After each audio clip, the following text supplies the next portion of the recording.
Ce matin, vous allez nous donner quelques conseils, tout simplement pour se lever du bon pied. Oui, c'est vrai que le réveil est souvent difficile en ce moment. Alors déjà, ce qu'il faut comprendre, c'est que ça commence bien se réveiller par bien se coucher et ne pas se coucher trop tard, puisque les Français sont en dette de sommeil.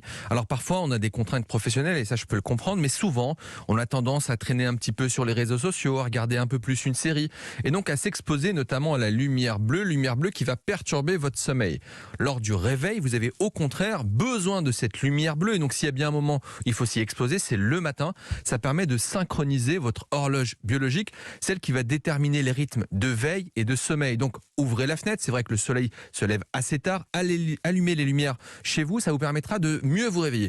Ensuite, ce que vous pouvez faire avant de sauter du lit, c'est de faire quelques étirements tout simplement.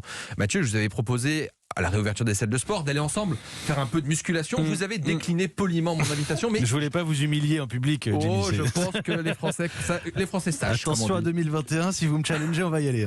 Alors, en tout cas, quelques exercices simples d'étirement, 30 à 60 secondes. Un petit réveil musculaire, ça permet d'améliorer votre circulation. Et ça active aussi un système qu'on appelle le système parasympathique. C'est le système qui permet aux organes de fonctionner de façon autonome. Et donc, ça va un petit peu les stimuler, notamment votre tube digestif. Alors, ce que je vous propose, c'est déjà en étant allongé, d'allonger votre jambe, la tirer vers vous, de ramener votre hanche sur vous. Ça permet de faire un petit étirement tout simple. Mettez-vous sur le côté ensuite.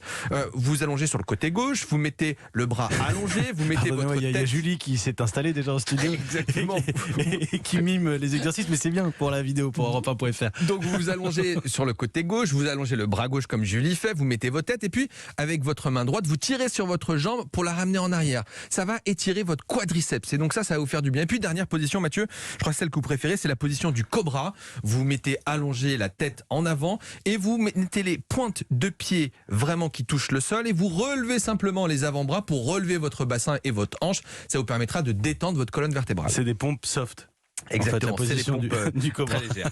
Peut-être que pour se réveiller, il y a encore plus simple, un bon café chaud. Exactement, ça a des propriétés psychostimulantes, ça baisse la somnolence, ça augmente l'attention, y compris chez les personnes qui vont en dette de sommeil. Alors attention, ça ne va pas éliminer le besoin de dormir, mais ça va diminuer de façon passagère la sensation de fatigue.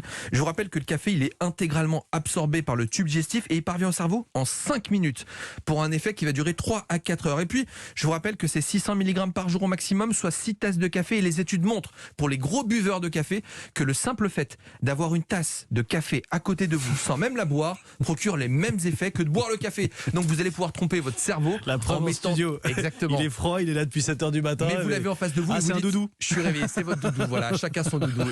Et de cette façon, la journée devrait être un peu moins difficile.